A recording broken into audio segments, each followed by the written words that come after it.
Hello, everyone, and welcome back to this week's episode of the Rosa and Rubini podcast, Making Sense of This World. My name is Manas Chavla, and as always, I'm really pleased to be joined by CEO and Head of Research, Brunello Rosa.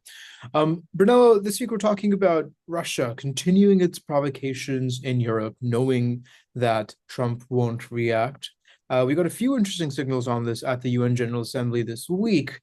But this trend of Russian drones being caught in Polish airspace seems to have cascaded to other countries in the Baltics. How was the Russian drones in Poland initially? How were they perceived by Europe, and what events have happened after that to worry the Europeans? Yeah, so uh, a few drones were found in the Polish airspace in the early part of September, and actually, some damage was done to Polish properties. We saw the ruins of a house, resulting from that incursion. And that wasn't the only one. As you suggested, this happened also in Romania. There was an incursion of Russian drones in their airspace. And then eventually, the most serious of all, on Friday, the 19th of September, three Russian MiG-31 fighter jets entered the Estonian skies, and therefore they needed to be stopped by a number of NATO jets, in particular those were from Italy. So it is kind of show that Russia really doesn't want to back down. Is actually increasing the stakes of his presence in Eastern Europe.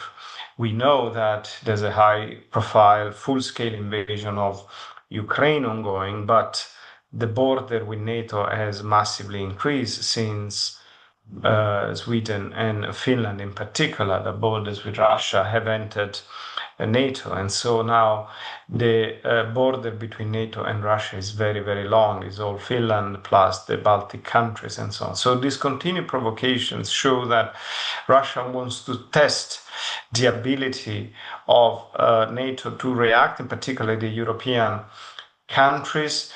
And now the options of how to react have been discussed. Is NATO authorized to shoot down these drones or even a fighter jet? Theoretically speaking, of course, any unwarranted violation of somebody else's airspace or land or whatever warrants a military reaction. Now we know that is easier said than done when on the other side you've got the nuclear power already engaged in a full-scale invasion of a country.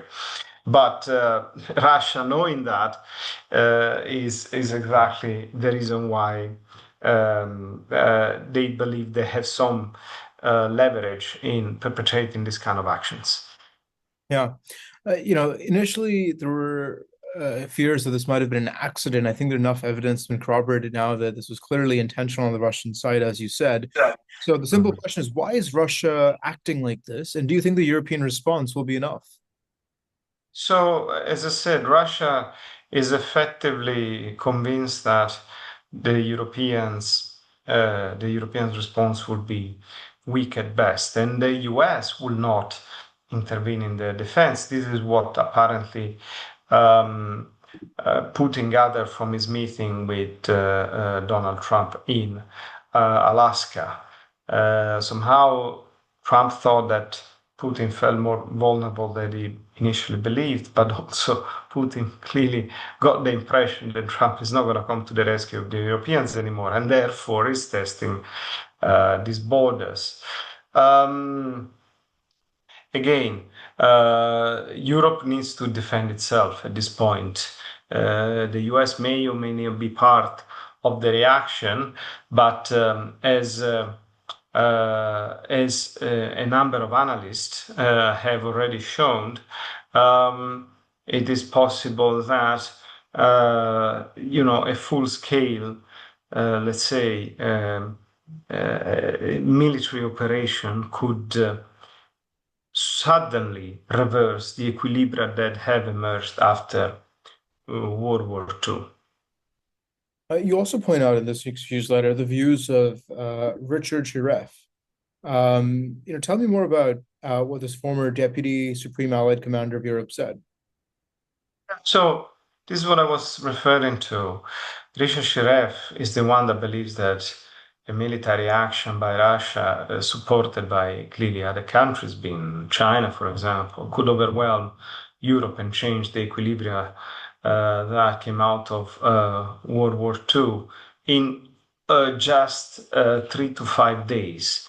In an article with the Daily Mail, he showed the sequence of events that could be initiated with some form of electrical blackout and then escalate into a full-blown conflict with invasion and all the rest of it. And the point is that um, uh, the Europeans will not be ready for anything like this, while Russia is already on the battlefield for the best part of the last 3 to 4 years. And only Ukraine in Europe is currently fighting. All other countries are somehow preparing, or even not preparing, or waiting for the events to unfold. And there's still a widespread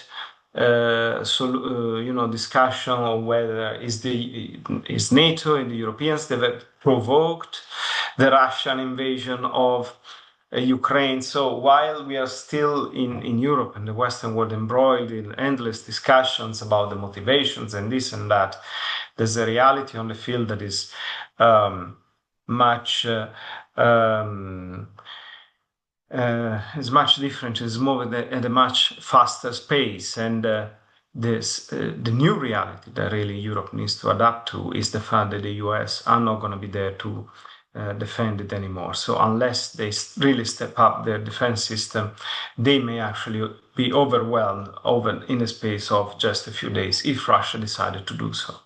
Yeah, we saw just a few days ago as well, Donald Trump effectively saying any European countries are more than authorized to shoot down Russian planes that enter their airspace. Now, whether he sticks to this and defends this and actually, carries through on supporting an action like this with someone like President Trump remains to be seen. But as always, Brunello, something we'll continue to watch keenly. Thank you so much for your time and insight. Definitely. Thank you very much. Until next time.